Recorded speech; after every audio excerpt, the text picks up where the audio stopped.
Today I have a very special guest. The last time I had a conversation with her like this was when she was, running for mayoral seat in Osaka, and it's been a while since that time. A lot has happened, and of course I'm glad to introduce to you President of the National Democratic Congress, NDC, as well as United Kwacha Alliance member, Madam Saboi Imboela. Welcome. It's been a while. How have you been? It's been a while indeed. I've been okay. And how have you been? I can't complain. Complain. That's good. I just have to say thank you so much for making time for us. I know a lot has happened, and I know I can't wait to be updated. Okay. Yes. So I'm going to go right straight into it. I'd like to discuss the United Kwacha Alliance, UKA. Who are the current active members of UKA? Well, UKA at the moment does have 5 political parties. It does have the National Democratic Congress, which is NDC, which I belong to. Yes. We do have the Revamp for Development Change, RDC. Yes, RDC. Led by Robert Chansa. We do have the NHP, led by President Kateka. Yes. We do have GPZ, led by Jackson Silavwe. Yes. And ULP led by Mr. Sakuba Squatter. Okay. And also, what is the vision for the Zambian people in terms of where you stand as UKA? Well, the vision for the Zambian people, sadly, I'll say that we have lost track of what it is that we wanted to achieve for the Zambians. A few things are coming. I think I will discuss that as we go on. But what I can say safely and sadly say is that vision was more or less like disrupted because of everybody wanting to be president. You know, the whole reason why alliances exist is the fact that you want to, as much as possible, to eliminate the number of presidential candidates for any given year. Yes. You know, if you look at 2016 we had 16 presidential candidates. Yes. Yeah. So from that time to now, we say that we shouldn't do what happened in 2021, where we had all these candidates. By 2026, let's ensure that a good number of us come together and find one amongst ourselves to present to other alliances or other political parties, so that as much as possible, we have maybe even 3-4 candidates from the opposition. Even one, that would be good, So that was the whole reason.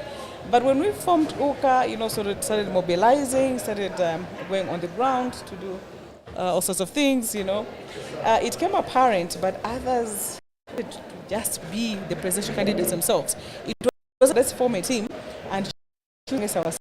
It was more like form a team. I want to be of this alliance. So that, to me, I think hindered the vision of the alliance, to the point whereby we sort of veered off so much from what we set out to do. Everybody just said, it's me. And with that, to be honest with you, I can safely say that the vision of the alliance, which was to ensure that we shorten the number of presidential candidates and have a good candidate to present to the Zambians, that has really been disrupted. So when you say that everybody wants to be like all the presidents from the political parties, everybody wants to be president. Do you have these conversations as people are joining the alliance to say, probably we already have a president, or we envision this guy to be our president, and if you are joining, can we all support this person, or you just let everybody come without having these conversations?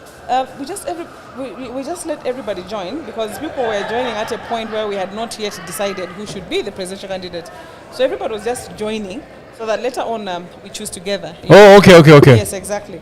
But, when I talk about people being selfish and wanting to be presidents at all costs, we later came to realize that some of the members were actually joining. They were being told to say, at the time of choosing, don't choose this person. Really? Yes, that's what was going on, yes. They were saying, don't choose this person. So people already were campaigning without us knowing to say that's what was going on. For us, we thought everybody was on the same page. Everybody was interested in the Zambians choosing. Yes. Yeah, you remember UKA would say, UKA is a people's alliance. Yes. And we're also serious to say, it's not about us, it's about the people out there. The people should indicate to say, amongst yourselves, this one is the person that we want. Yes. And so to see and to hear later on some of the members that had actually joined UKA and left, They were like, but so us when we joined, they were telling us to say, don't go for this person. Time to vote, go for this person. So tell me something. At the very beginning of you, Uka, who were you envisioning to be leading the alliance? At the very beginning of UKA, Yes. we did not envision anybody to lead the alliance. You just said, let's come together and be a big family. Yes, we just said, let's come together and have a big family. Yes. You know, and I'm going to say this today for the first time publicly. Please. Yeah, to say, because I know that members in the PF, for example, were saying, Saboi was one of the people that made President Lungu leave the alliance. She was fighting him. They don't even realize that the time we formed UKA, President Lungu, he was so magnanimous and so humble enough, and he said, I'm actually not even going to stand. I want us to identify somebody who the people are going to want, you know. That's how UKA was formed. None of us said, it has to be me. And President Lungu was very consistent to say, it doesn't have to be me, you know. And by the way, even told us to say, I know that my brother HH has vowed two things. That number one, he doesn't want to see me on the ballot. Number two, he doesn't want... what is this? He doesn't want to see. He won't give us back PF before 2026.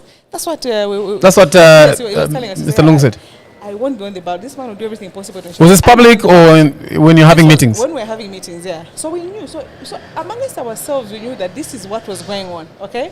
So there was not even any need to fight him like the way some PF people, for example, say, no, she was fighting ECL. She was fighting the PF that is not on the ballot. No. ECL, and that is why he has a lot of respect from the opposition leaders. There are times whereby even when, for example, PF members will insult you and everything, and you see that clear separation whereby you say, the PF are saying this, but you have that respect for ECL to say, no, but him here said this, because he would sit down with us and tell us a lot of things. You get the point? Were there things that you could have said that were making them think that you are fighting ECL? Not necessarily that, but you know my position from the time the alliance started has been chairperson for media, okay? Yes. So media, it's both internal and external, okay? So we do have these WhatsApp groups. A lot of people created a lot of WhatsApp groups just when UKA was created. So with that, there was no control. People just do all sorts of things. So with that, there were admins that we say that, okay, if you want this to be recognized as an official UKA blog, please add admins from the various political parties. So we'd give a particular person names of media directors from political parties, and they would add those people, you know.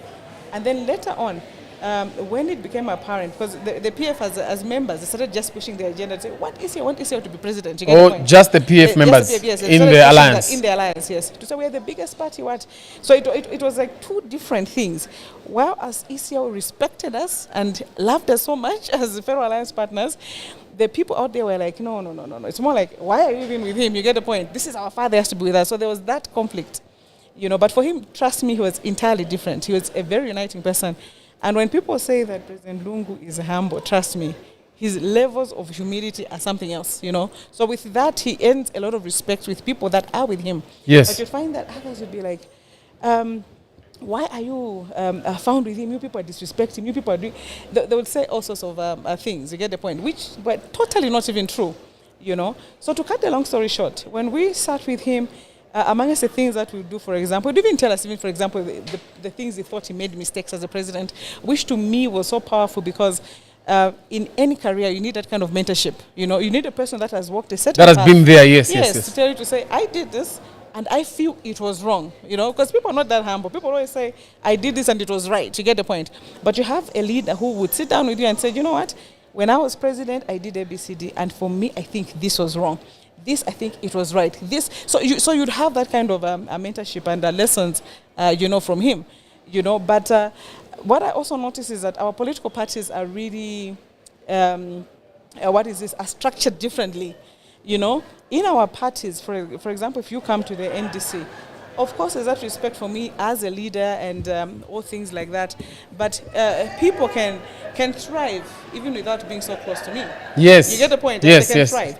But it's like there are others who thought that just by us being so close to ECL, we may thrive more than them. You get the point? And we had to remind people to say, we are presidents of political parties. Yes, we yes. are not PF. You know what I mean? Yes, so we don't need to be close to your president to thrive. We are close to him because we are alliance partners. You get the point? I hear you. Yeah. You mentioned something very important. You said that ECL's humility is out of this world.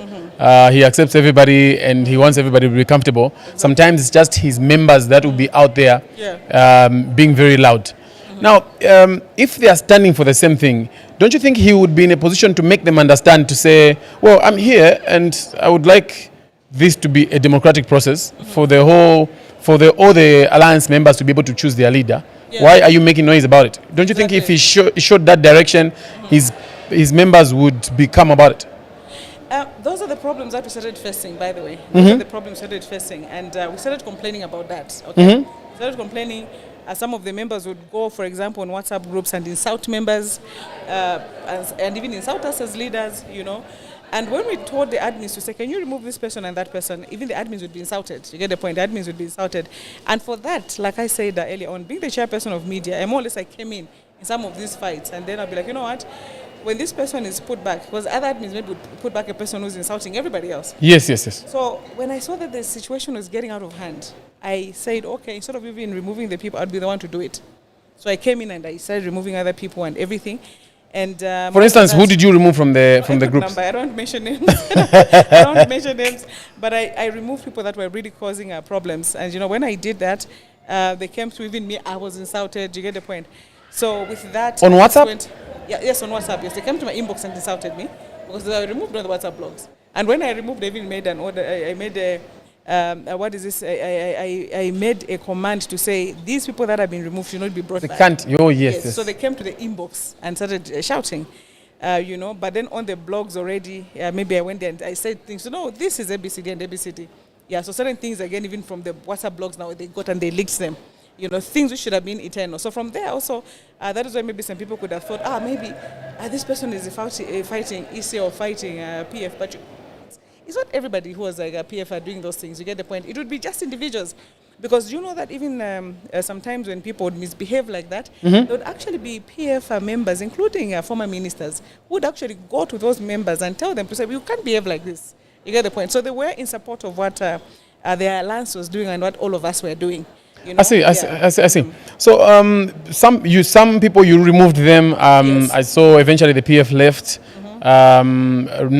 Very recently we saw Harry Kalava leaving. Yeah. When people like this are leaving, do you sometimes get concerned that UKA is getting weaker when certain political parties like that are leaving UKA? Well, certainly, it's a huge concern, really.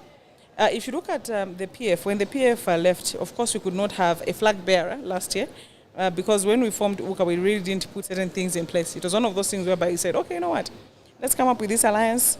In terms of documentation, we don't have documents yet. Let's form it and do it later. Let's start running with it, yeah. Exactly, yes. Of course, it was a huge mistake, but yeah, you know, when you something, some things you get right, some things you get wrong. Yes, yes. Yeah, so what should have happened was that we should have sat down, made the documents, then afterwards announced it. But we're like, you know what, let's announce it. After we announce it, then we do the documents. But Showstar, you'd be shocked to hear that immediately we announced it. I think UKA went viral in about 2 days. You know, everybody wanted to be part of it. Exactly. It became so big within 2 days, and it became bigger than us. You know, at press conferences would say that the alliance has gone so much ahead of us. So it was like now we are running behind it. You know. Yes. Trying to catch up. We are trying to catch up with the alliance. You get the point, yes. It's like we're going to the Copper Belt, we're still at Mandela, and the alliance is like appearing. So we'd always tell our members to say, please bear with us. We need to do documents, we need to do whatever. But it was during that time when, for example, the PF would be like, we need a flag bearer now. We need a flag bearer. Yes. We're like, we don't even have documents. We don't even know how to choose the flag bearer. We need to have the guiding principles in terms of how we even come up with a flag bearer. Yes. A memorandum of understanding, even power sharing agreements, because alliances, it's not about just removing a current president or the current president. An alliance is about how you're going to govern the country. You also need to have a structure. Yes, exactly, yes. You also need to know who's going to take up what position and what. Exactly, yes. So that power sharing agreement, also the governance kind of agreement whereby you know to say, once we form government, these are the things that we are going to do. Ideologies of UKA, for example, people come from different ideological backgrounds. Some political parties are socialist in nature, others are democratic. You know, NDC is a liberal democratic party. So how do I align myself to other people with ideologies which are different from mine, and then still maintain what it is that we believe in. So we have to put all those things in documents to ensure that when we form government, be it the market forces that we want to deal with, be it the politics that we want to deal with, as alliance partners or as a government, we know that we are doing the same things and things that we agreed upon. And like where we just form government, the next now, the Zambians start getting shocked to say, idea or plan. You get the point? Yes, so yes. those are amongst the things that we said, let's ensure that we do this correctly before all these things are done. Yeah, but it was before that time that I think our colleagues from the PF were really fighting for or rather pushing for us to do the flag bearer.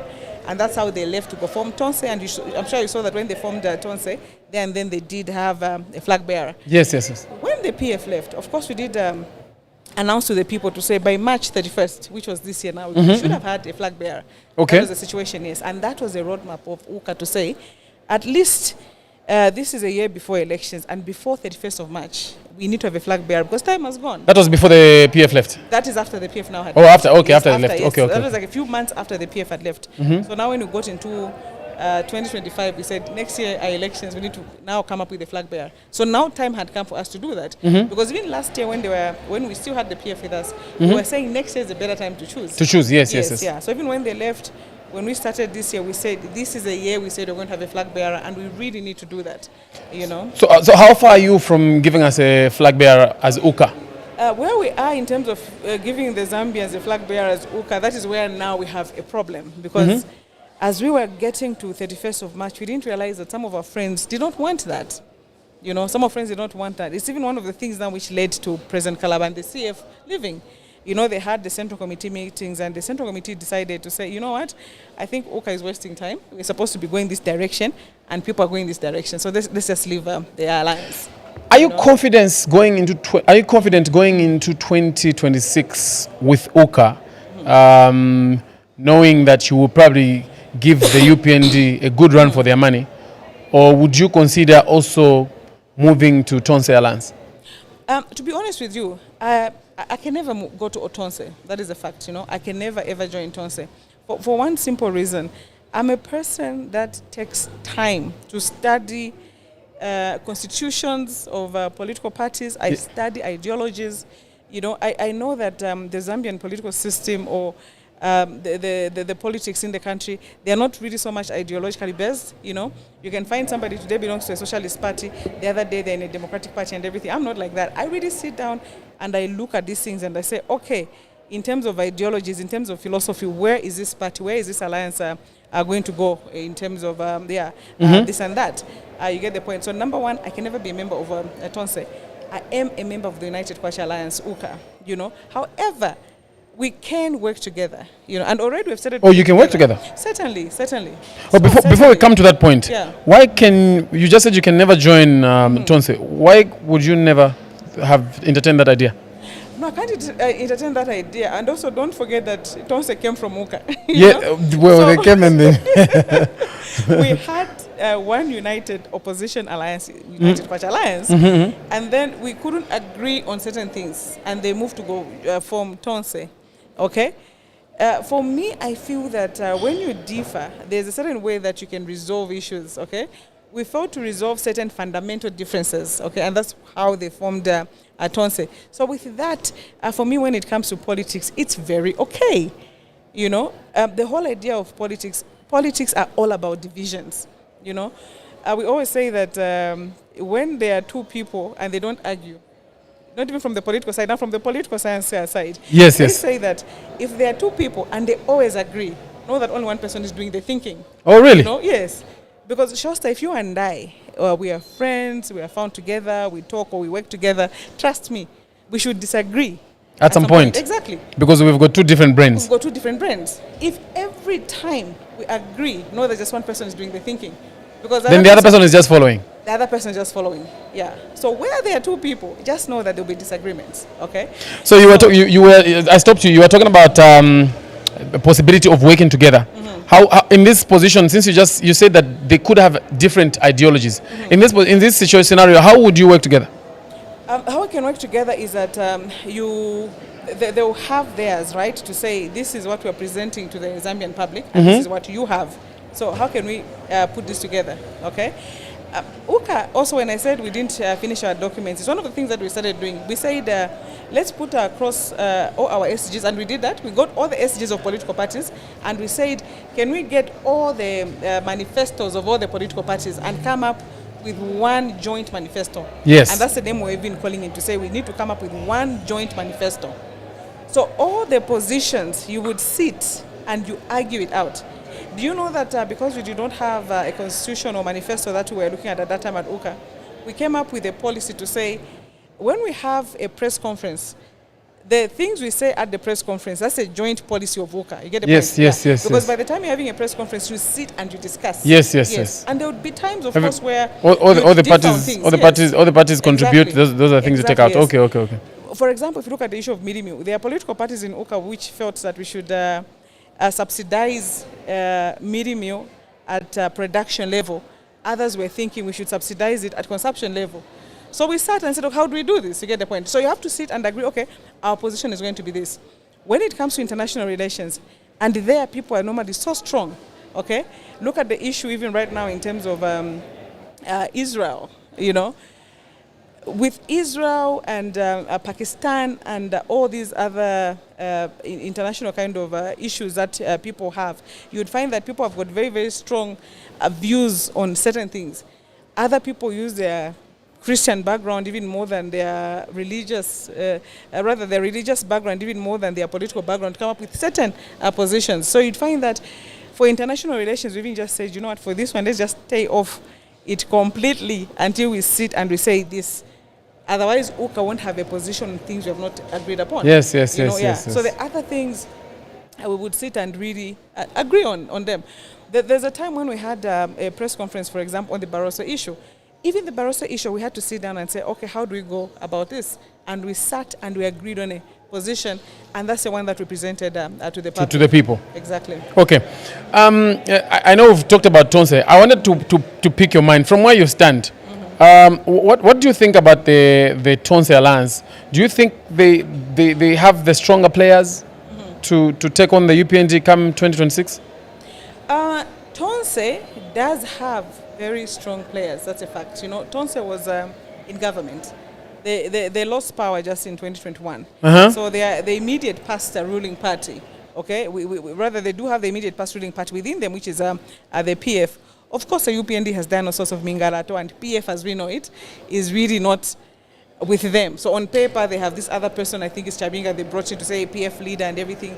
When we have by-elections, PF cannot really participate in its form. You know, it is a fact to say that PF, the real president of the PF, is President Edgar Lungu. It's as simple as that.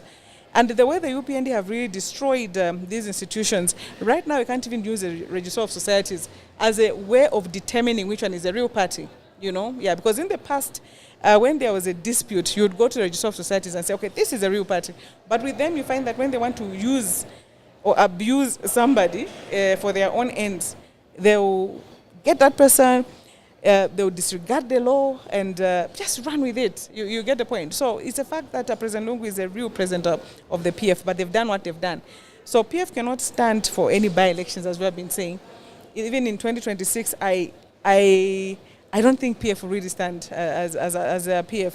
So Tonse... You don't think PF will really stand as a political party with ECA on it?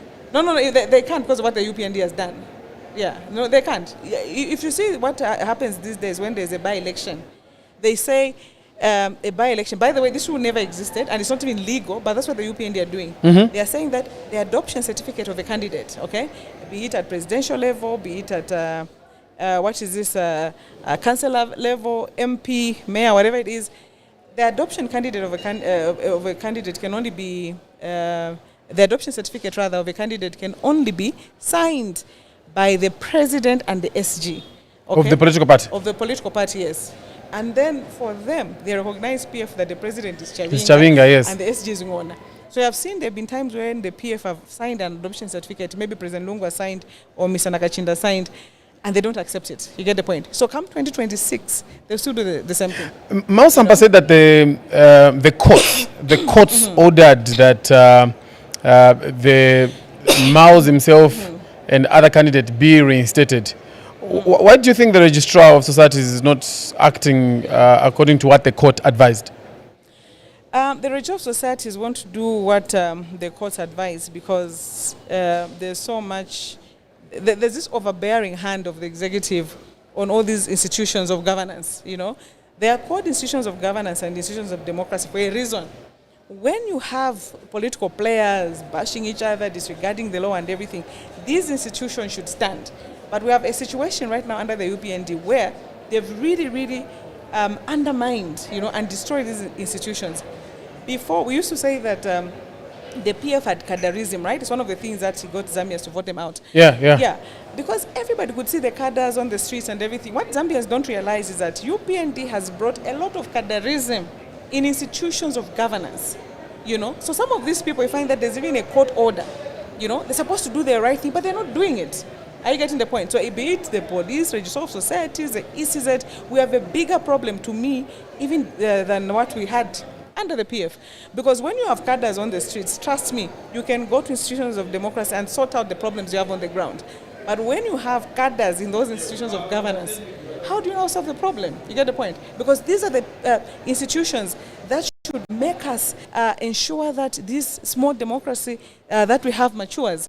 These are the institutions that bring about fairness, you know, amongst the political players. But sadly, what we are seeing right now is that we are unable to do certain things, you know, because of what is going on right now. So even when there's a court order, you find that they are not doing anything. We saw that even in the Kabushi and Kwacha by-elections. We saw what happened in terms of the courts and the elections and how... And ECZ also.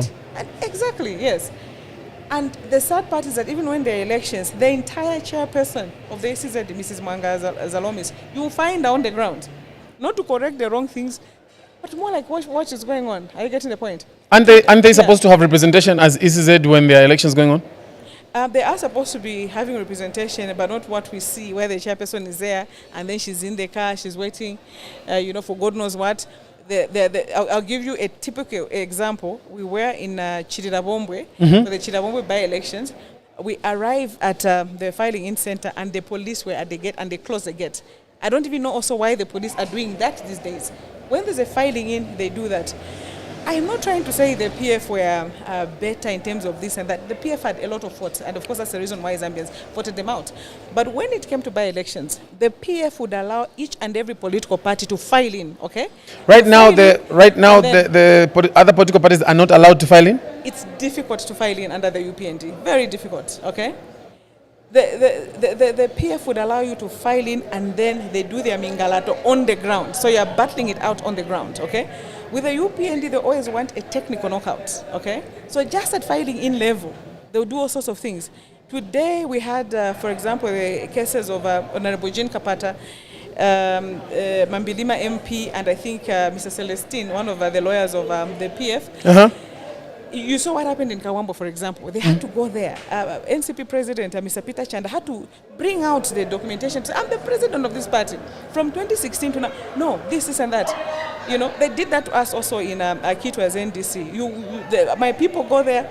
No, what is this? The other people again who are saying this and that. So the Chirirabombwe story I'm telling you about, I had to travel from here. Because today, when there's an election, for example, if I'm not there as president of NDC, trust me, they can't even be allowed to file in. Okay? In Kitwe, because I was not there, my SG and others were there. They were not allowed to file in. They were not allowed? No, they were not allowed. So Chirirabombwe, we go there, and even me as party president, they close the gate, and then they say they've changed the rules. For you to go inside in the filing center, you need to be accredited, okay? Just to go and watch your own candidate, doing the filing in. They know, the ECZ have always known, Zambia has always known that when there's a filing in, officials move from whichever place, okay? For example, I moved from Lusaka to go to Chirirabombwe. To support your candidate. Exactly. My other party members, like the president, the vice president, the SG and others, moved from Ndola, Kitwe, went together, okay? The only people that were allowed was the provincial secretary, and I think the vice provincial chairman of the Copper Belt also, because they had been there a few days earlier, so they had gone to do the same accreditation and everything. And the accreditation was not necessarily for them being found at that fighting incident. I get the point. But they said, you can't go in. So at that time now, I did everything possible to ensure that we go in and everything, and they refused. And the police are there at the gate.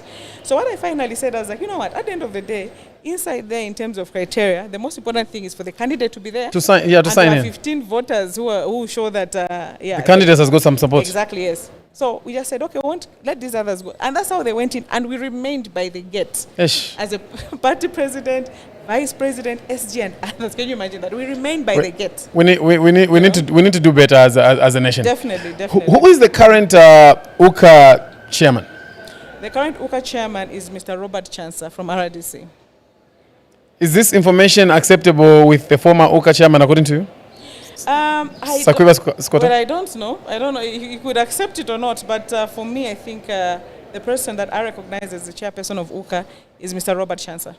So before the firing, because you fired him, and I mean you expelled him, he expelled you first, and you also expelled him. Yeah. According to the statement I saw, it was after they gave you a letter of to explain yourself on the 1st of May, which I think you never responded. I don't know. You can update me. I want to know what did they want you to explain in that letter? Because I think when time ran out, the period they gave you, and then he came and said that we have expelled you. What did they want you to explain in that letter? In fact, don't even say they, say he. Oh, he, yeah. He was the first person. That's one person. You get the point? You get the point? Yes, yeah. The chairman. The chairman himself, yeah. People don't understand their roles, sadly, you know. As a chairman, your job is not to chair, is to not fire people in the organization or to make decisions unilaterally. Don't do that, okay? Always, you have to consult, always make together. UKA is an alliance. We are politicians, we are president of political parties. Yes, so so friends, they come together. Exactly. Yeah. People, dictators in political parties. Exactly. The issue is okay. Yes. I made a statement internally and externally. I told the chair and the vice chair to say, you people have failed to run this organization, and according to me, you should step down. Okay? Step down, or we're going to have a vote of no confidence against you, because this alliance is supposed to be thriving. So the you people is who? Is the chairman and who? The chairman and vice, which is President Kateka. President Kateka is a vice chairperson. Yes. Oh, okay. In charge of meetings, yes.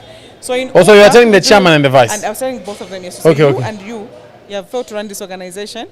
Can you please step down? Okay. So we have a new chairperson. So when I said that, the following day he wrote me a letter, which he posted on WhatsApp to say, you went to the media. The reason he gave, he said you went to the media without authority, so exculpate yourself within 5 days and everything, you know. And the funny thing is this, I'm the chairperson of media for UKA from the time that it started. I've never had to seek authority from anybody. I go to the media, President Slave goes to the media, President Kateka goes to the media, Mr. Scott himself goes to the media, even Robert Chansa goes to the media. President Kalaba would go to the media when he was in UKA. Nobody seeks authority from anybody. President Lungu would go to the media. Nobody, even me who's in charge of media, you get the point? I would go to the media without seeking authority from anybody. But the funny thing, he said you went to the media without authority. That's what he said in the letter. So explain yourself. Exculpate yourself for 5 days.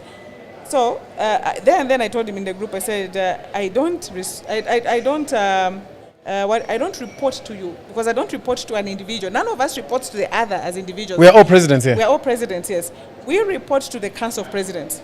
So if I have done something wrong, for example, you should report me to the Council of Presidents. Call for a meeting.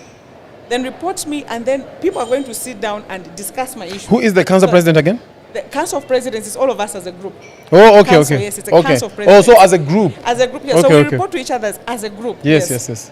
So I told him, but I don't report to you.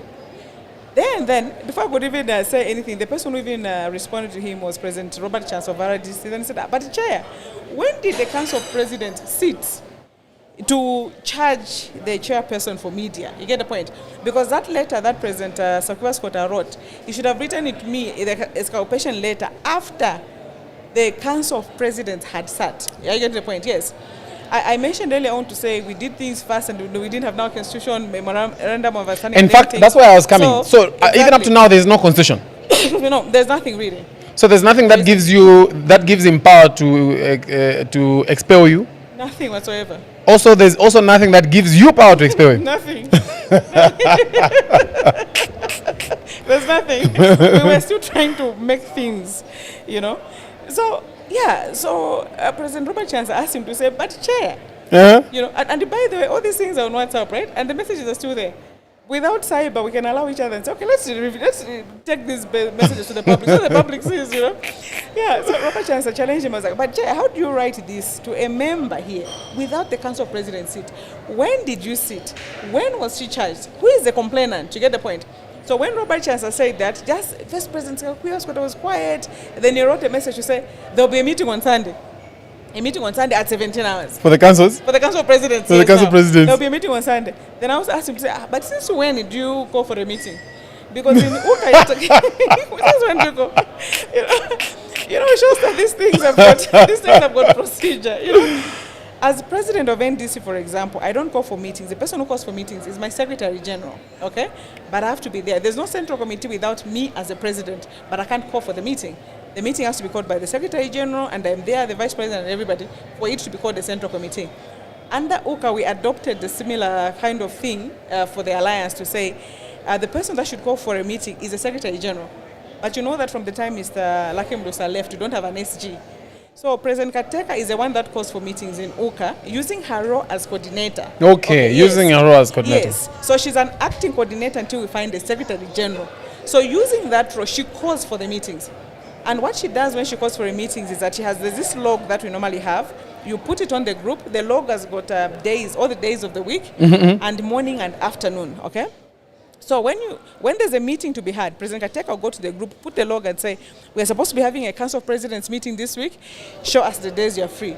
So you start voting on the group. So okay, me, I'm Monday. I'm available. In the morning, I'll be available this time. Exactly, yes. So you pick where the majority are free? Exactly, yes. And then on that same log, you're even free to even put 3, 4. Even if all the days you're free, can even put yes, there. yes. Okay. Yes, all the days you're free, you put there.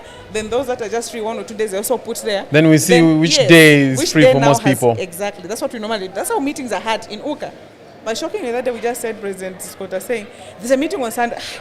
Shocked. So everybody just looked, nobody even answered. and then the following day again, President Chances, or even one that asked him to say, this is a meeting, where is it? And then he said, at my office. we never have meetings at the chair's office. So you get the point. So that is where the whole thing came from, So okay. Said, yeah. I'll be allowing the public to join in. You can give us a call using there's a number on your screen. You can give us a call and have a conversation with NDC president, and also she is a UKA member, Madam Saboi Imboela. I'll be allowing the public very soon, so you could be dialing. Madam, before we bring in the public, given the conviction for defamation in the Clayson Hamasaka case, what lessons have you personally learned about the power and responsibility that comes with social media, especially when sharing unverified information? To be honest with you, if you followed my case, the only thing I learned from that case is the fact that when people are in power, they abuse power. People abuse power? Exactly. It's as simple as that. I was insulted for months by the UPND media using blogs like Koswe and the Zambian Watchdog, which I know are run by the UPND. Clayson Hamasaka and I, by the way, were very good friends. Even the time that he himself was appearing in court under the PF, I used to escort him to court. Even the time they were announcing his judgment, we were there together. From the judgment, and then my drinks, the whole team which were there as UPND at that time. You get the point? So we were close like that. So even the time he started insulting me as a UPND media, I would actually screenshot those things and forward to him and say, what is going on? No, Bafana, Bashanshan, things like that. You get the point? So the pages that you're mentioning are run by the UPND? They are run by the UPND, yeah. I know the people that run those pages. Somebody even came to testify during my court case. Somebody came to testify and said, in fact, the person who even recruited me to this page is Clayson Hamasaka. Those things are there on record in court. Okay? And if I should even mention the name, the person who came to testify was Wilson Pondamari. Okay? And then he said, we started the Zambian Watchdog, myself, Wilson Pondamari, Clayson Hamasaka, and Lloyd Himambo, the He's now, I think, ambassador to Mozambique. And he said Imambo is the one that called me. I came in from Kabwe, and the person that I had to meet when I came to Lusaka was Claes Onamasaka. And I was a member of the UPND, and I know even in terms when you write some articles and everything, I know who else to give the articles to. You get the point. So anyway, to cut the long story short, when these 2 pages started attacking me, I knew who I should run to, and I went to Hamasaka and I said, you need to stop this. These people are insulting me. I'm a mother. Just because I'm a politician doesn't mean that people should insult me day in and day out. You get the point? So when those things could not really stop, I attacked back. When I attacked back, only 2 days they rushed to court. By the time the police were coming to get me, by the way, it was something whereby what I had written and what they had said, they were 2 different things. My case, for me, also what you should be doing as a media is to also follow the cases, come to court and see what is really going on. Are you getting the point? For me, also, when that happened with Hamasaka, like I said, Hamasaka and I were friends. That is why even over this case, I've got no issues with him. It has nothing to do with him per se. It's the UPND policy to shut the opposition, okay? So when the case started, I went to him and I said, okay, if really this was, what is this, the UPND, or rather, I went to the police and I was like, if this really is Hamasaka doing this, then how come you had to wait all this time until now? Because when all those things happened, right, like I said, I approached him, then he sent me, there were some screenshots also that he sent me, screenshots I sent him, where I complained about the insults as well. And then later on, we said, okay, fine, okay? We more or less like, more like quote the truth, if I should say that? Yes. That was like in September. 2 months later, I had made a comment on President HH.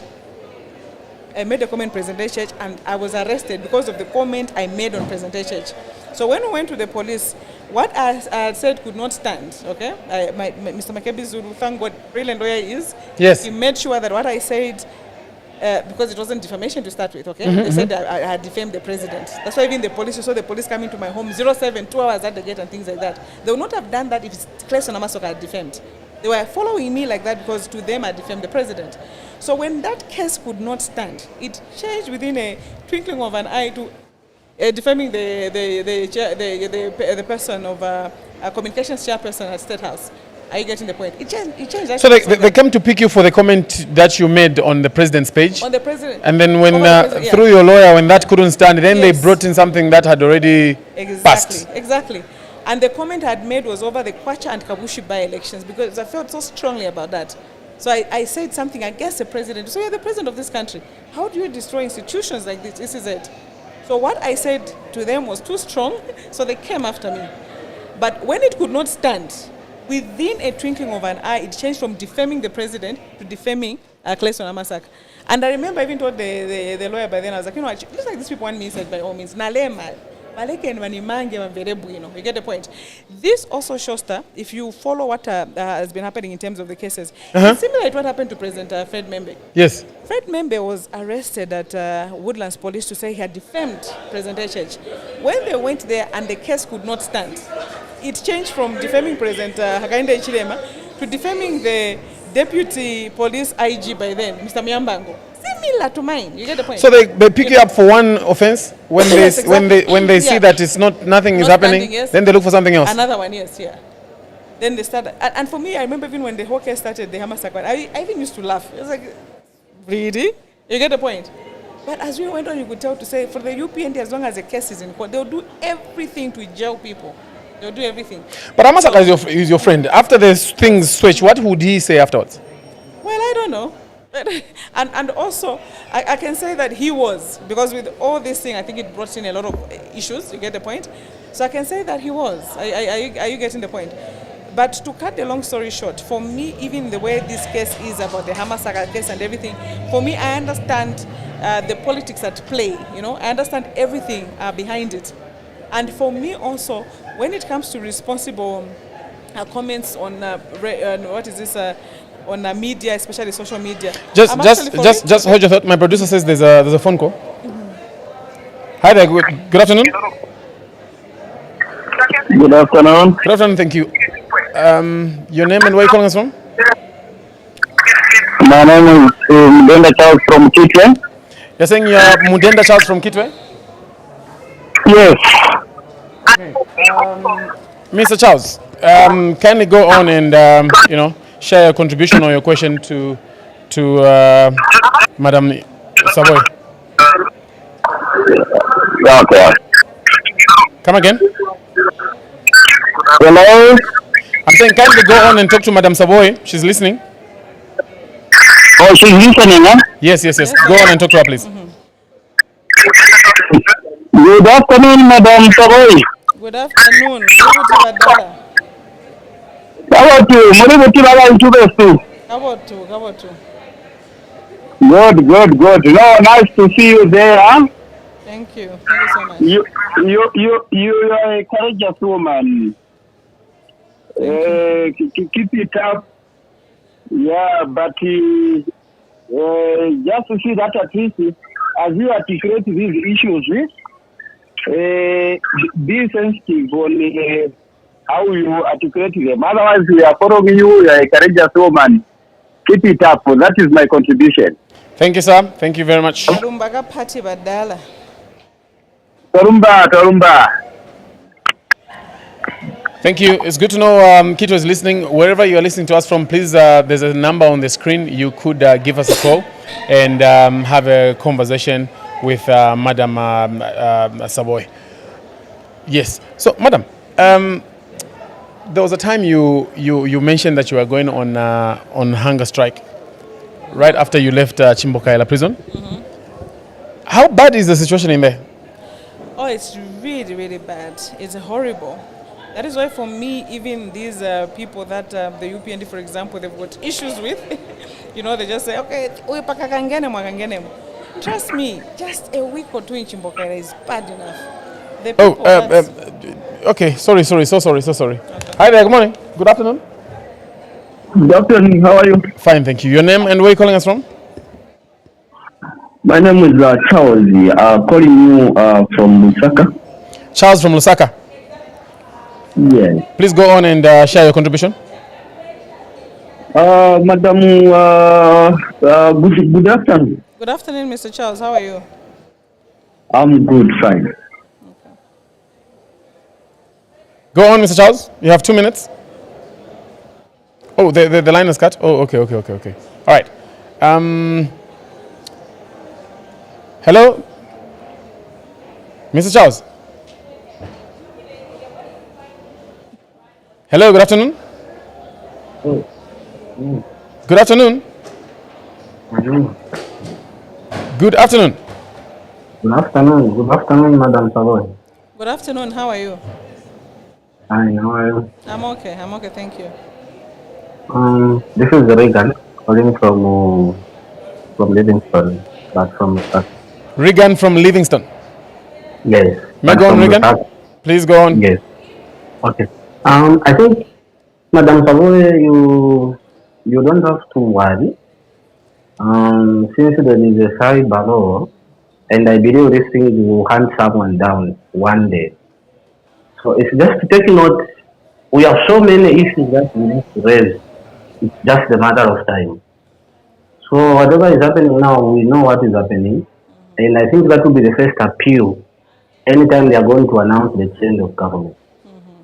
So don't worry for now, just so that you don't become a victim, because they can shut your ambition to become the president of the country. So just keep it up. We have them, we have everything. It's just a matter of time. When the time comes, definitely one has to pay for that. Thank you very much. Thank you. I know we were talking about the president, the prison. Some of these things that coming up, like what you talked about, where they ask you to come to the police, they find that the case they called you for is not happening, then they find something else. How bad do you think this will affect the UPND once the change of government happens? It will really affect them badly, because there are certain things which just stick, okay? We always say that Zambia, where we are right now, this whole thing of revenge should come to an end, because the next governments and people, they normally want to revenge on the previous ones. We've been saying this has to come to an end, but there are certain things that just stick, which you can't run away from, okay? Apart from us as politicians, I remember again there was a bus which the SP members got, I think, from Chawama. They wanted to come just here, Parliament. I think they wanted to do a picketeering or things like that. Then remember the police arrested. It was a 30-seater bus. They arrested people in there. And then the police said, no, they were not arrested because they were going to do picketeering at Parliament. They were arrested because some of them were found that they're the ones who stole what? They found cases, but, you know. And what are the odds, Showstar, that you can have a bus full of 30 people going to Parliament to go and demonstrate, and then the police arrest them, and within those 30, everybody has got a case. How? Which they did. Oh my goodness. Also the case of, how do you look at a case where the court already concluded a case? Yeah. Maybe almost 10 years ago, then you bring it back. Yeah. How bad will such things affect even just the UPND themselves when they're out of power? It would really affect them badly. It will really affect them badly. For me, those cases and also these cases on, process of crime, okay? The cases on process of crime is suspecting somebody, okay? Somebody has to be reasonably suspected that they got things in this or that way, which is not really legal. Yes. So the suspicion, previously, the reasonableness was the one which was so highlighted. But under the UPND, they've just really emphasized on the suspicion. It's not about the reasonable suspicion, just suspicion.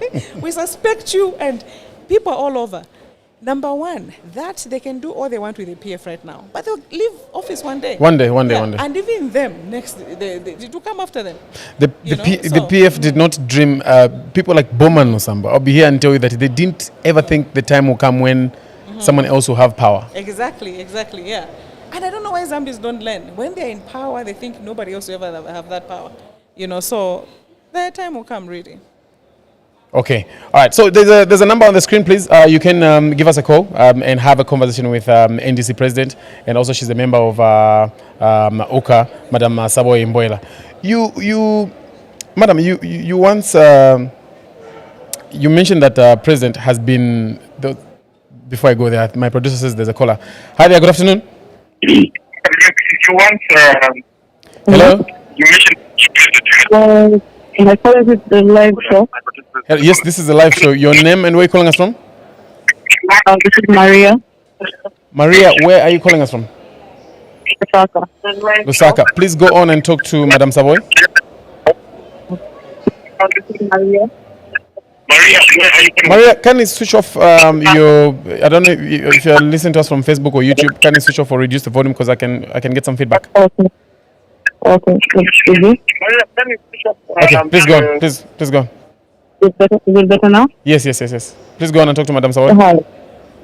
Hi, Madam Saboi. I'm obviously enjoying you on this interview. It's good to see a different side of you. I think earlier on when you first came on the scene, I personally thought you what can I say? You were over-energized and came out well misunderstood with your views on this issue of politics. But to see you now explaining things and your views and what you're trying to do, it's really encouraging, especially for us women. And I wish and I hope that the president is also listening to you and hearing exactly where you're coming from. And other political parties, your goals already. It's sad that the Frontier Alliance was even able to break out. You guys put together, it would have been really, really good. And if you can just work on your unity, obviously, and your goals, I think you do well. You are. Thank you. I don't know if she's... Yeah, I think she's gone. So maybe you can just respond to her, yes. Okay, I'll start from you, Maria. Thank you so much for that comment. I really appreciate it. Politics is about perceptions, and sometimes people have all sorts of perceptions against people. You can't always go out in the public and defend yourself. So most times you find that people even say things about you that are not even true, but you don't even defend it, just leave it, I remember when I started the program, I even mentioned to say some PF even were thinking that we said President Lungu should leave. We don't want President Lungu. Like me, they've been saying, I'm even the one that even made President Lungu to leave UKA because I didn't want him to be president. President Lungu never wanted to be president of UKA, that they should know. It's the members that started saying, no, he should be president, So you find that people say things that they don't even know and don't understand. But you can't go out there to start defending yourself, to start explaining, and you just leave it as it is. Yeah. Hi there, good afternoon. Yes, good afternoon. Thank you. Your name and where are you calling us from? My name is Arik Alec, where are you calling us from, sir? from the Southwest. You may go on and talk to Madam Saboi. Okay. My advice to her is she should keep on being as strong as she is, truthful as she is. You know, the truth is never going to be accepted by anyone else who doesn't want the truth. Truth is never popular. I believe in whatever she says because I say it's not very easy for a lady to stand out and always stand on the truth. And this is the more reason why you would find everyone else who is close to her or who are working with her, they will always have the challenge working with her because she will always stand on the truth. Many people, especially in our politics of today, many of these leaders that we have will always want to work with people that are saying yes to anything that comes their way. So if they find someone who stands out and always wants to side with the truth, they will always have a challenge.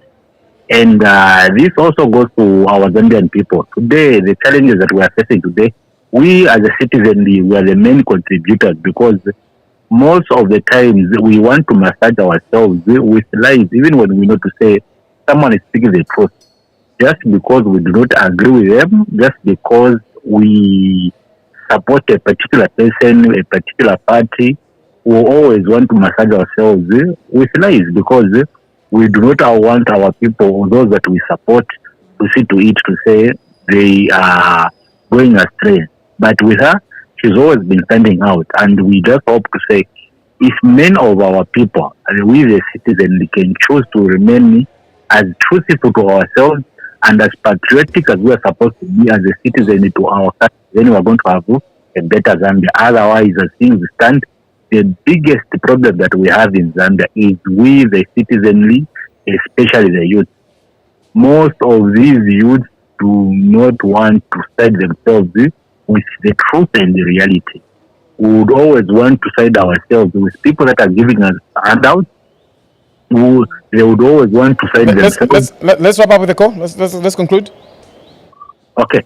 So in conclusion, I would say let her continue. My sister, may you continue being truthful, and as wise as you are, always stand on the truth, and the truth will set you free. Not everyone will like you for the truth. Thank you. Thank you. Thank you so much. And that is why I always say that more than being a politician, I'm an advocate. Yes. I'm an advocate for the truth, for the right things. And like here I said, the truth is not always so popular, you know. Just yesterday, Showstar, I got a call from a guy called O'Brien. I won't mention his surname, but I'll mention his name, O'Brien. That's his real name. Yes. He called me and he was like, you know, you've really inspired a good number of us and everything. And the reason why I'm calling you, I want to tell you that there have been decisions and things you have said where we have sat down and we have said, why did she make that decision? She's wrong, she's what? Then after a few days or weeks, we discover that you were right. And then we sit with my friends, we're like, oh my goodness, we need to listen more to her. Yes. I get the point. We need to listen more to her. So there are things like that. When we started UKA, I've said this publicly before and I'll repeat it today. When we started UKA, there were certain things that we disagreed on, right? Where others, for example, even making many parties come at the same time. Yes. People would say, no, let's remain a few, then we make people, others join later, then others, no, let's have a lot. There were certain things that President Nawak would always say, no, she don't do this. Trust me, Showstar, most of those times when President Nawak was on the losing side and the majority won, after a few weeks, we discovered she was right. She was right. Yeah. And many times I'd start an UKA meeting apologizing to her. I was like, you know what? And then I'll tell the meeting, we should listen more to her. So afterwards, exactly. So afterwards, when she spoke, I was like, no, I'm going with her. Let's go with her. Let's go with her. You get the point? Without argument. Even when I'm not really so convinced with what I'm thinking, I was like, okay, I'll go with her. What she's saying. I hear you. Yeah. So there are times like that whereby somebody may know the truth and stand on it, but because they are the only one thinking like that, some people may not see. Then they're on minority side. Yeah, exactly. So the truth hurts, the truth is unpopular, but trust me, for me, when it comes to politics, I will stand on the truth. Madam, I have the last 5 minutes. I have some good 4 questions that I need quick answers from you. Okay. What's the African average for women's political participation, and how have we done as a country? Under a minute. Oh, we've done horribly wrong. I know that, what is African average? Sadiq, and this is something I always talk about all the time, but the African average, is it 42 or so? 42 or less? 42 or less. 42 or less, but Zambia were at 12%. What, 12%? Yes, or 12%. Zambia is it's very, very lower than the African average. That's the sad part about it. I've forgotten the actual number, but we are so much lower than the African average. And even in the SADC region, we are one of the worst, if not the very worst, in terms of women representation. That's how sad it is. I see. Also, you mentioned that Namibia. I saw you on an interview saying that Namibia has got no cyberbullying or little cyberbullying for women. How did they achieve that? Under a minute. They achieved it by having strong laws, more like what they're having right now in terms of cyber. Because in Zambia, in terms of cyber, when somebody insults a politician in the ruling party or whatever, or says something political which they don't like, they go after them. But anybody else, look at how every day we're insulted as opposition leaders and everything, and the police don't do that. But if it's going to be clear to say, don't just abuse others on social media, and the law is fair and straight, trust me, everybody's going to be protected, and that is going to really, really be resolved, Because the police, when it comes to cyber, by the way, they're very good. They find, they've got equipment whereby they can find anybody, anytime. Anywhere? Yes, anywhere, yes. And in such a short period of time. But do you think they're selective? They are being selective, yes. But once they stop being selective and really go after people. I've reported some people myself, by the way. The women's, the Zambia National Women's Lobby did their research, and where they got 10 women. And I was one of the most highly cyber-bullied women in Zambia. Oh, wow. You can imagine that, yes. It's such a sad thing, because we post things as politicians and people just come to our pages and insult us. So like now I've said, you know what? I think I've stopped even answering people and everything. I think people need to know that this is a crime. I hear you. Yes, I've gone to the police and I've reported quite a number, and very soon I think we're going to see some results. Awesome.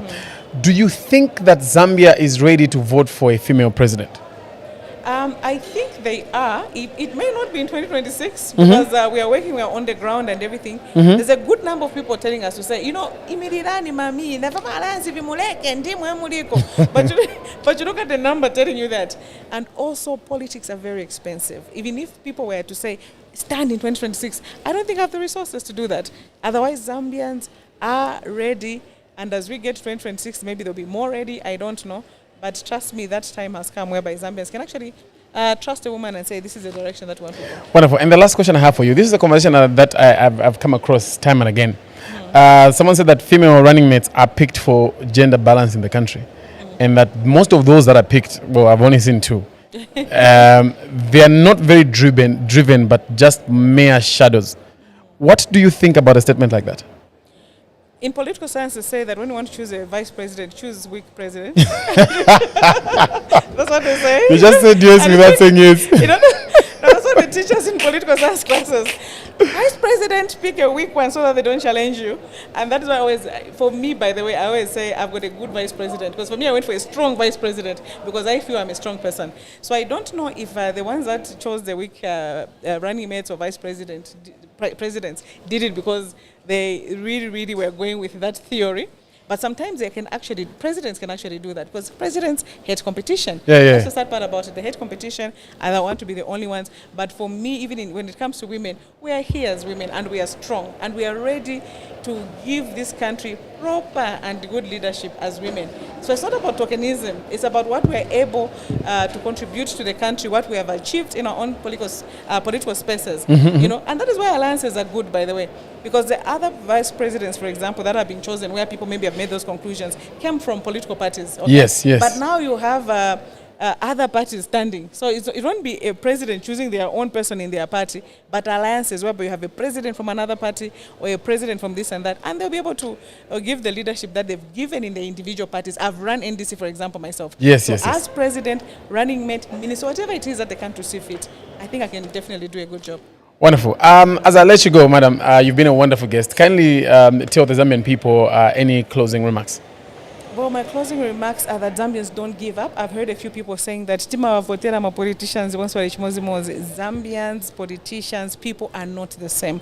We are all different. You may have voted for people that have not really done what it is that they want to do, but please know that we are here and we are different And come 2026, when you vote for me, NDC, or the alliance that I'm going to be with, trust me, I'll be one of those people that will be pushing inside to say we promise the Zambians this, let us make sure that we deliver. So anytime soon, and also you do a press conference saying, I have gone to join Tonse Alliance. Tonse Alliance, no. I'm not joining. No, I've had a politician here saying, no, those people no, and then 2 weeks later... No, not that they are bad or anything. Like I said, we're already working together. We're having joint presses and everything. Yes, yes. I just can't because, I mean, they're doing so well as Tonse, by the way. Yes, yes. They are doing so well, and I appreciate that, and we need that. We need other alliances also to mobilize themselves, to organize themselves, so that we have all these, you know. At the very end, Showstar, I think we need to have too bad with all the confusion now happening in Oka, for example. It should have been Oka produces a flag bearer, right? Yes. Tonse a flag bearer. Yes. I know SP has got Mr. Membe. UNIP already said they are going to be on the ballot next year because they are socialists and the country align with other ideologies, and then others, so that we present, let's say, 5, 6 people. Then from the 5, 6, then the Zambians say, you know what? Let's go with this one. Yes. So we should have made the work easier for the Zambians by alliances coming down with 1 or 2 names. Then now from the 5, the country says, but anyway, 5 manje from Tonse, from Oka, yes, from SP UNIP. Now this is the person we want. That's what we should have done. Yes. Madam, I'd like to thank you so much for making time, and of course making time for the Zambian people. I really appreciate you having this conversation with us. Thank you so much. It was great being here. Thank you. I've had a conversation with she's Oka member, she's also NDC president, Madam Saboi Imboela, and I hope you've picked 1 or 2 lessons from this conversation. This conversation will stay on various platforms where you were watching us from. Until next time, it's bye-bye for now.